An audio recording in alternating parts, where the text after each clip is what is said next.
The offensive line has been a major issue for the Seahawks all season long, and now they could be down to their fourth-string right tackle. Who should they turn to against the Falcons if Stone Forsythe cannot go? We're going to be breaking it all down here on our Blue Friday edition of Locked On Seahawks.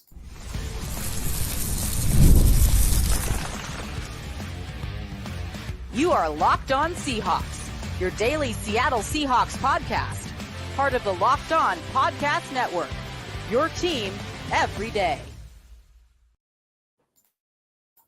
Greetings, 12. This is Corbin Smith, the host of the Locked On Seahawks podcast, your daily Seahawks podcast, part of the Locked On Podcast Network, your team every day. Glad to be joined here on Blue Friday by my co-host, Nick Lee, and a special thanks to all the 12s out there. Thank you, as always, for making Locked On Seahawks your first listen 5 days a week. Whether you are down in San Diego, California, or you are listening overseas across the pond in London, England, we appreciate each and every one of you. The Seahawks are getting ready to face off against the Atlanta Falcons on the road, the red-hot Atlanta Falcons. Both teams heading in different directions going to this game. Seattle's going to be hoping that the mini-bye they just had helps them get off of the tracks a little bit here, the skid that they've been on, and find a way to get back in the win column. We're going to discuss what they have to do to win in Atlanta, plus our weekly picks to click and game predictions. This episode is brought to you by our friends at FanDuel. Place your first $5 bet and you'll get started with $200 in bonus bets guaranteed. Visit FanDuel.com to get started. Now for your lead story here on our Blue Friday edition of Locked On Seahawks. It has been a major struggle, as usual, for Seattle's offensive line here in the first 6 games. It's been a recipe for their 3-3 start and currently being in a 3-game losing streak. They have been inconsistent at best in the run blocking department. Geno Smith might not have been sacked a ton against the 49ers, but he was under pressure pretty much every time he dropped back to throw.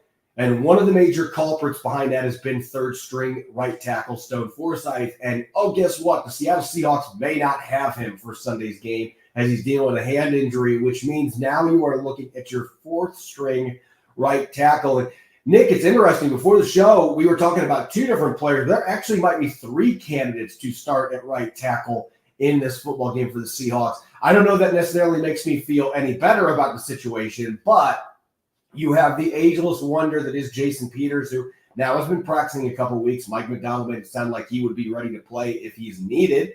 And then you've got the 6th-round pick, Mike Jarrell, who is still extremely raw, has not played any offensive snaps in the NFL regular season game.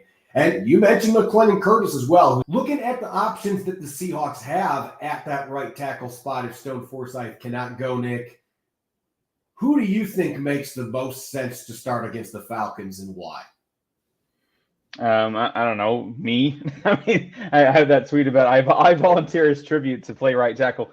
Yeah, you can look at it from a few different ways. One, can it get much worse, I guess is the question. No offense to Stone Forsythe. I'm sure he's a great guy. But he also leads the NFL in pressures allowed for the per Pro Football Focus of all offensive linemen in the entire NFL. They've charged him with the most pressures allowed in the NFL among any offensive line, any position. So that's your kind of your baseline. And you have Jason Peters, who last year filled in and at times filled in quite nicely for the Seahawks at right tackle. There was a few games where he had some pretty nice run blocking grades. Pass blocking at this point in his career are shoddy at best. But if you're in a game like this game against the Falcons, where you're hoping to be able to run the ball and move people off the offense, off the line of scrimmage, Jason Peters might be your guy. Jason Peters is a guy that has experience doing that. Yes, he's approximately 79 years old, but he can still, even up to week 16 of last week, he had an 89.4 run blocking grade against the Titans. So he's got that experience. So if you're looking for a stopgap, especially when you're trying to optimize your offensive line without Stone Forsythe to run the ball, Jason Peters makes a lot of sense. McClendon Curtis, I think is another one. I really, in my opinion, I want to shy away from Mike Jarrell. I just think, like you said, he's very raw. He could turn out to be a very fine offensive lineman in the future. I think throwing him out here like this would be unfortunate and probably detrimental to his development. So it's a tough spot because you also want to get him some experience to season him a little bit, but also you want to protect him and develop him on your own timeline. And this game, could serve as a bit of a opportunity where to have that be exposed. But if I had to pick one right now, I'd probably go Jason Peters, which is not a great. It's not exactly picking Christmas presents under the tree for who's going to be the fourth string right tackle at this point. But Jason Peters would probably be my pick. I'm going to go with a direction here that probably is going to surprise a lot of our listeners, because earlier this week I was talking a lot about Jason Peters. And if you've looked at my social media as well, I've talked a lot about Jason Peters. I mean, the guy, for being 42 years old, like I was in that locker room last week, and we're talking about a guy that he was getting ready to got to the practice field, and I'm like, you don't look like he's 42 years old. Like the guy has kept himself in phenomenal shape for an offensive lineman. So if the Seahawks choose to go that way, and that's only what I expect they are going to do. I think they are going to call him up for this game, and I think he's going to start at the right tackle position. But if I'm making the decision here, I'm the one that's in charge of it. I'm going to throw a curveball. I'm starting Mike Jarrell in this football game, and I'll give you a couple reasons why. One, I was incredibly impressed with how he looked in training camp in preseason games. And I know preseason games are not a great litmus test for when you're going against regular season NFL defenders. But still, I watched him stonewall Boye Mafe multiple times in one-on-one drills.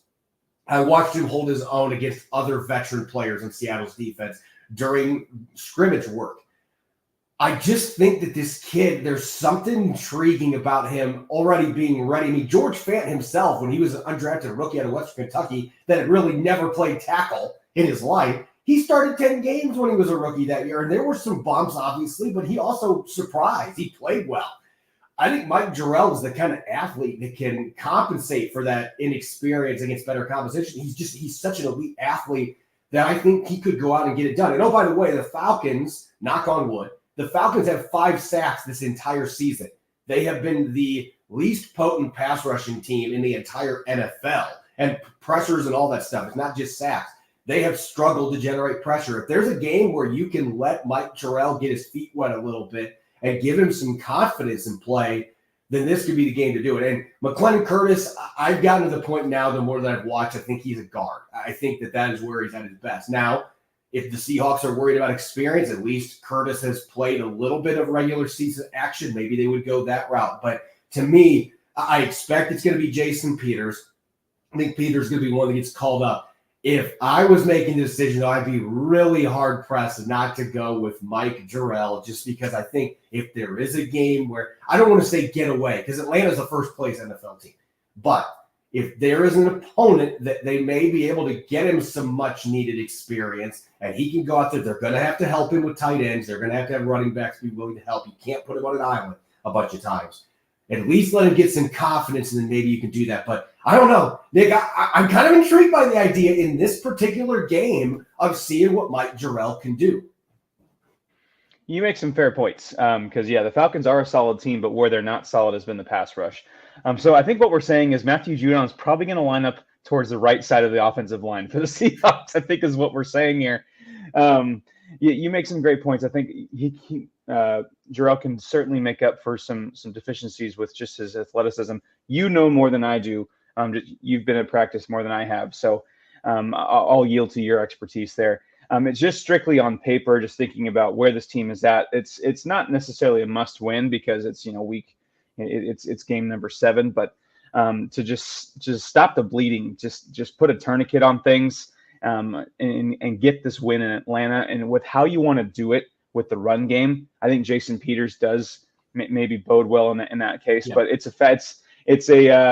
this is talk about Sickos committee. This is Sickos committee stuff right here. Talking about a 4th string possible right tackle and what matchup works best with this team. Either way, the Seahawks they have their work cut out for them. The coaching staff, Scott Huff and company, because this is a very important game and really just their most important game along the offensive line to really figure this out. And the weird thing for me, another reason that I am leaning towards Mike Jarrell, and I don't want to sound like a pessimist because I do think Abraham Lucas is going to play at some point this season, but this just continues to be so ominous, the updates on his health. Like, you do reach a point where you start to think, do they have their long-term right tackle on this roster right now? And if you are starting to wonder about that possibility, even in the slightest, you've got to give a guy like Mike Jarrell, who is under contract for the next 4 years, you've got to give him an opportunity to see what he can do. So I'm with you. I think Jason Peters is the one that is going to be out there starting this football game if Stone Forsythe is not able to go. I think the run blocking thing gives him a big advantage in this one, especially with the opponent they're playing. But I do think there might be some long-term planning to consider. I'm glad I'm not in Mike McDonald and Scott Huff's shoes right now, because I do think, and like you said, it's kind of a sickos committee debate, because we're talking about, it feels like the 18th string tackle at this point on that side. But there's actually a kind of compelling discussion to have when you're looking at who's going to be playing this game if it's not Stone Forsythe. When we come back, the Seahawks are trying to snap a 3-game skid. How do they get it done? Against the Atlanta Falcons on the road. We'll be breaking it all down coming up next here on our Blue Friday edition of Locked On Seahawks. This episode of Locked On Seahawks is brought your way by Arena Club. For most of us that like collecting cards, the idea of spending $2,000 or more on a Luka Doncic card just isn't in the cards. I love collecting, but that's some serious dough to drop. Thanks to slab packs from arenaclub.com. Now it's possible to score gems mints for a fraction of their retail price. Every card that I listed was a hit from last week's Arena Club slab pack. Arena Club is the only repack that provides real value, a complete list of possible cards, and clear hit rates for each one. They're revolutionizing the repack game with transparency. After your pulls are revealed, they'll immediately be placed in your showroom for safekeeping, selling, trading, and auction. And Arena Club has an impressive grading process that's accurate, fast, and transparent, with a full-grade rationale provided an explanation of your card that was scored. Whether you're buying, selling, trading, or displaying, Arena Club is the card collecting platform you have to check out. Right now, you can get 10% off your first slab pack or card purchase by going to arenaclub.com/LockedOnNFL and use the code LockedOnNFL. That's arenaclub.com/LockedOnNFL with the code LockedOnNFL for 10% off your purchase.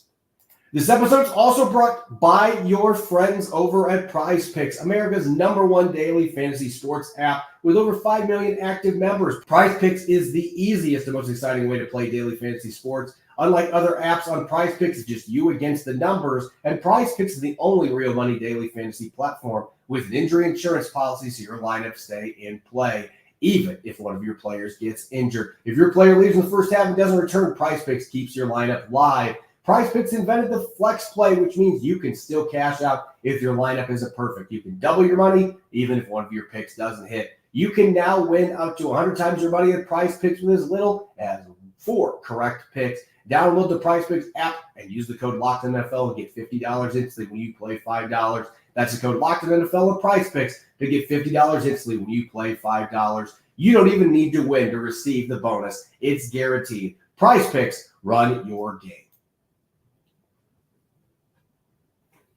Welcome back to the Blue Friday edition of Locked On Seahawks. This is your host, Corbin Smith. Glad to be joined on today's show by my co-host, Nick Lee, and a special thanks to each and every one of the 12s who are listening in. Thank you, as always, for making Locked On Seahawks your first listen 5 days a week. We greatly appreciate it. It is game day Friday. It is time to put together a game plan for a Seahawks victory. It feels like it has been an eternity since we've been able to discuss a Seahawks win, and now they're going on the road. Atlanta Falcons, red hot NFC South-leading Atlanta Falcons. Nick, from an offensive perspective, how do Geno Smith and the Seahawks, and maybe throw Ryan Grubb's hat in here as well, how do the Seahawks game plan to go down to Mercedes-Benz Stadium and snap this 3-game skid with a strong offensive performance against the Falcons?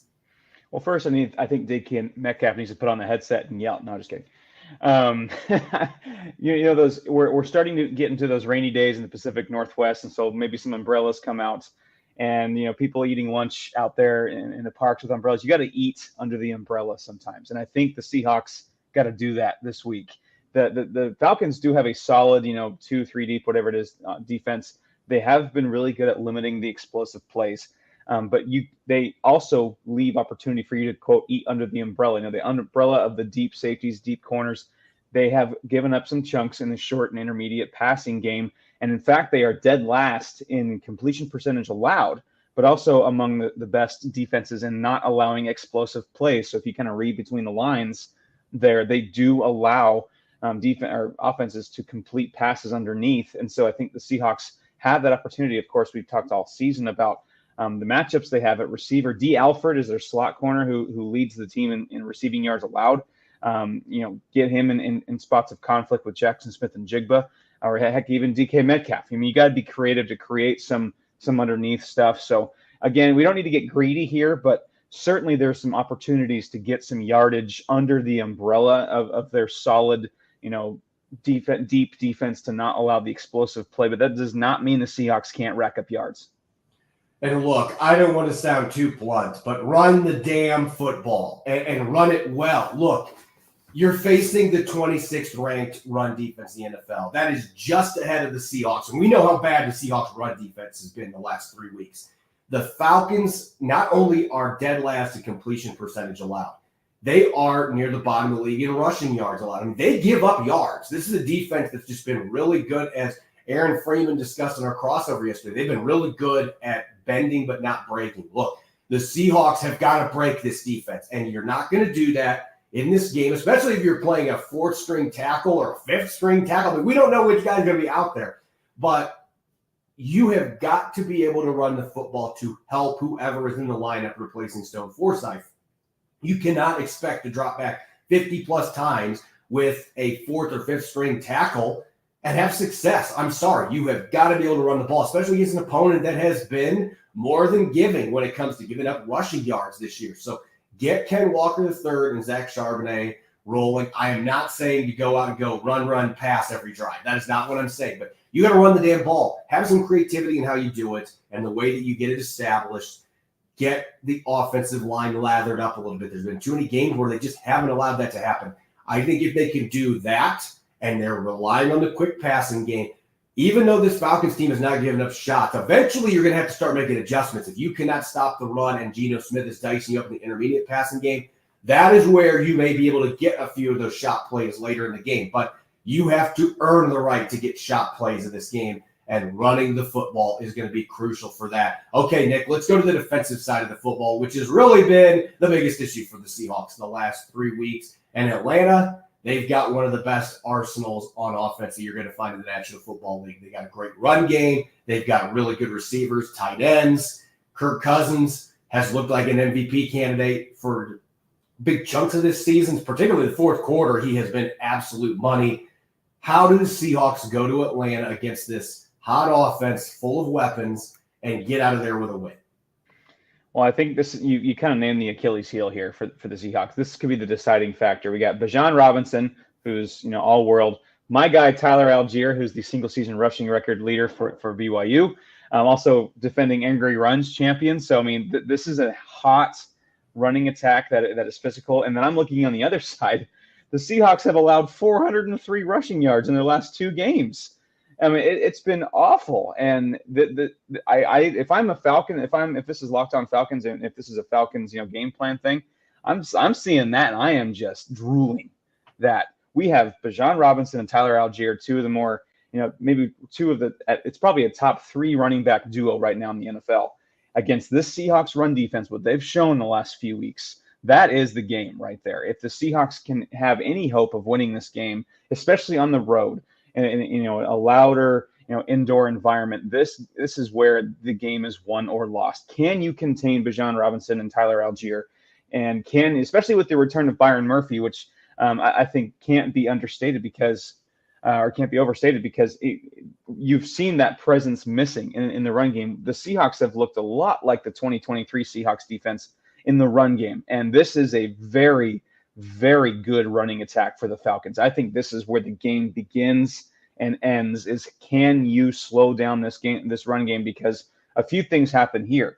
You let them sustain drives in the run game. That's going to less possessions for your offense, and you get your defense tired.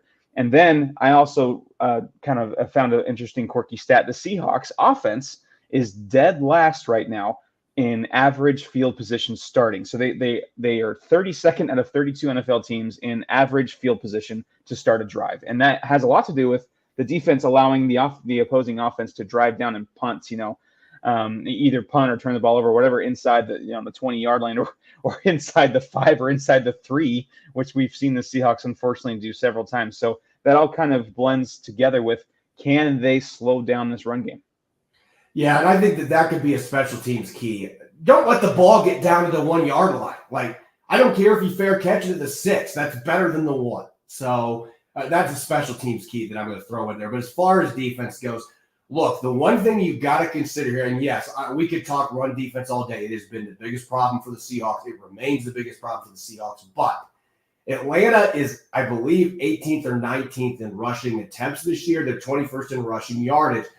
Zach Robinson, the first-time offensive coordinator, he's kind of been trigger happy, and I think some of that goes to Kirk Cousins too. They want to throw the football. They want to drop back. And look, Kirk Cousins has been great, but as our friend Rob Rang has pointed out several times earlier this week, Kirk Cousins has thrown 5 picks, and not all picks are created equal. Like we've talked about Geno Smith. A lot of the picks he's thrown earlier this year, they were misfortune picks more than anything. Kirk Cousins, he has dropped back and just thrown into double and triple coverage several times and got picked. If you put pressure on him, he has struggled against the blitz this year. I'm not saying that you blitz a bunch, but I'm saying blitz quite a bit in this game. Get after Kirk Cousins and force him into some bad decisions. For being a veteran QB that has played a ton of snaps in this league, he'll carve you up. I mean, the guy is gutsy. In the fourth quarter, he's as good as anybody. But you cannot let him sit back there and just rip you apart. Because if he do that, he throws for 500 yards in this game. You have got to find a way to generate pressure. I think mixing in some blitzes, those sim pressures, we just haven't seen a ton of them this year. This is a game where I think you've got to find ways to do that, because if you can get after him, the Falcons' O-line is good but not elite. Can you get after Kirk Cousins and force him into some bad decisions? Because opponents have done that this year. And if you can do that, that's really the opportunity to maybe get some turnovers that the Seahawks defense has not been able to do up to this point.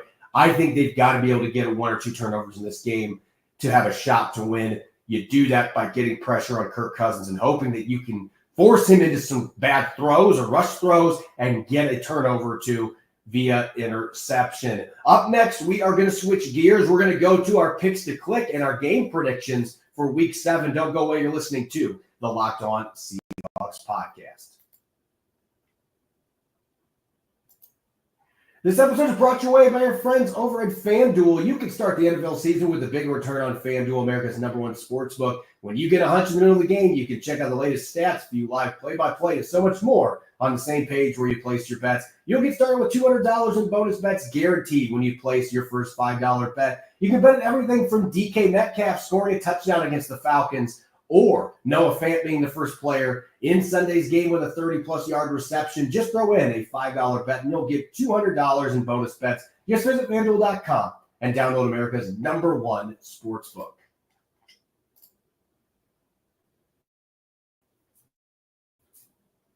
Welcome back to the Blue Friday edition of Locked On Seahawks. It's your host, Corbin Smith. Glad to be joined as always here on Blue Friday by my co-host, Nick Lee. And a special thanks to each and every one of the 12s out there. Thanks for tuning in and making Locked On Seahawks your first listen 5 days a week. We greatly appreciate it.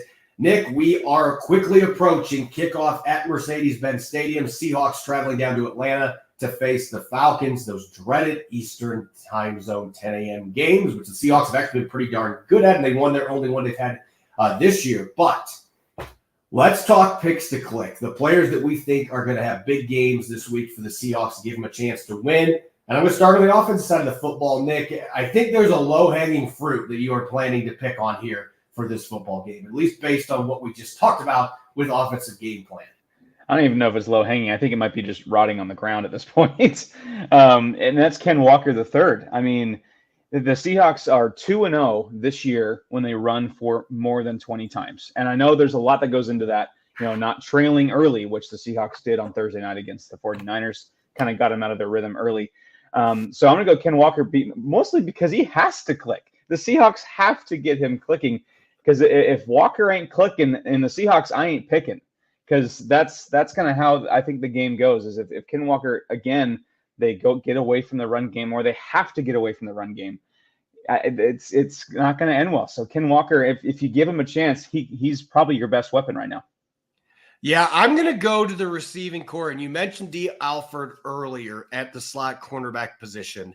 he has given up the most receiving yards for the Atlanta Falcons. And it's funny because, I was mentioning to run the damn ball. I would have loved to do Ken Walker III, but I'll let you have him.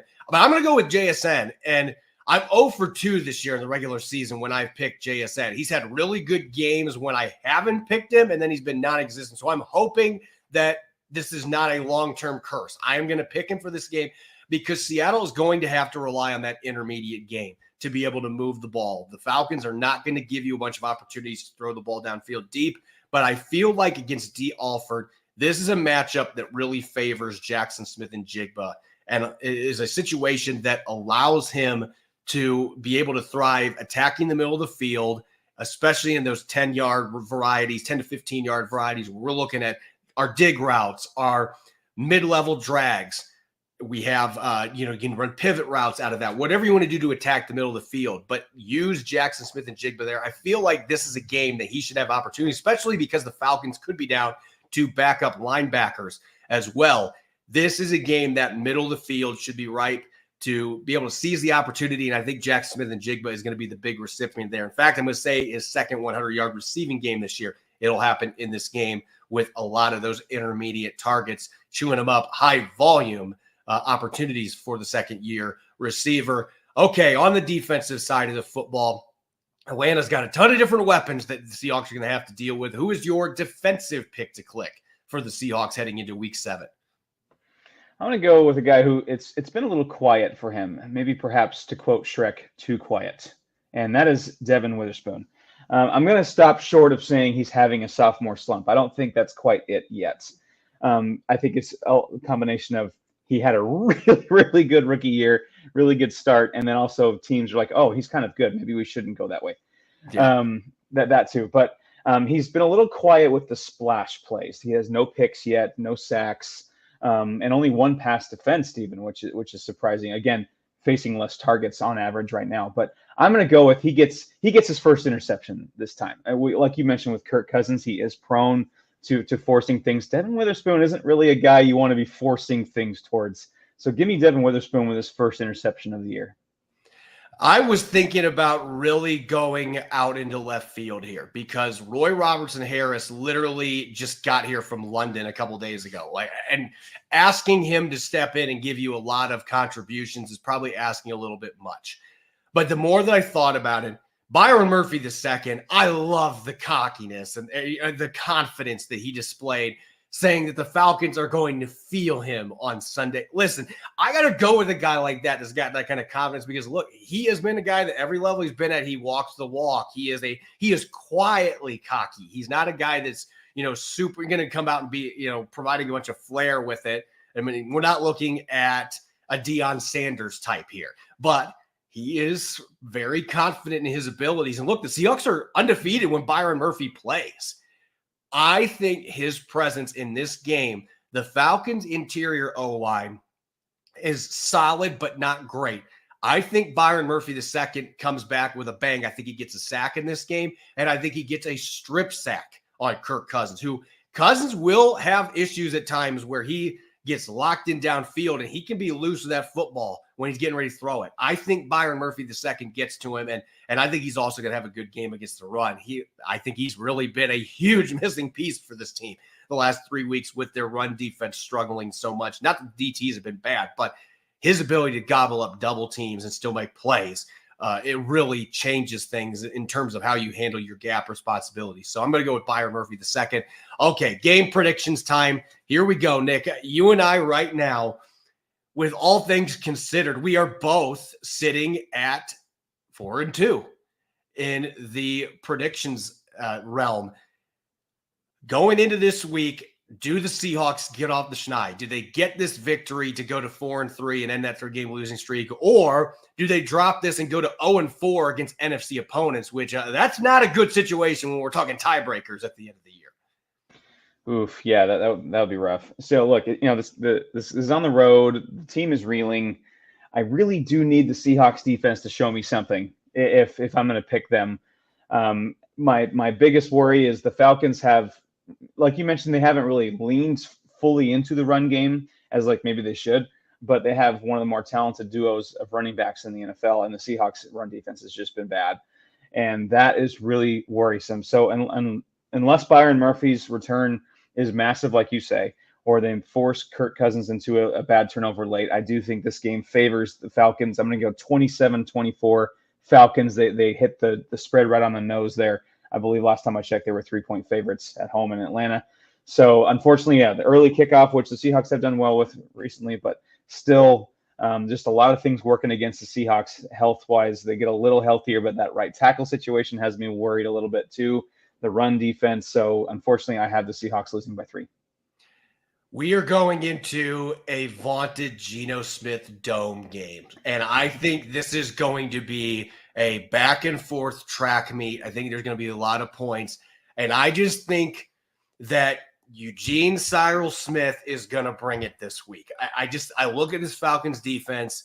They have been, I don't want to say lucky. They've got talent on that defense. Their safeties are really good, but they have given up so much yardage, and the dam is not broken yet. I think in a dome against Geno Smith, that dam is going to break. Now, I think the Seahawks defense is going to give up a lot of big plays too, because Atlanta's got a lot of weapons, but I'm going to go 34-30 Seahawks over Falcons. I think that Seattle gets it done in this game because of number 7, even with a 10th string tackle on the right side. I think the Seahawks are going to find a way. I think they're going to run the ball well enough to be able to get some play action in there and allow Geno Smith to be able to buy himself some time and maybe get a few throws downfield. But I think we see a very strong bounce back performance from Geno.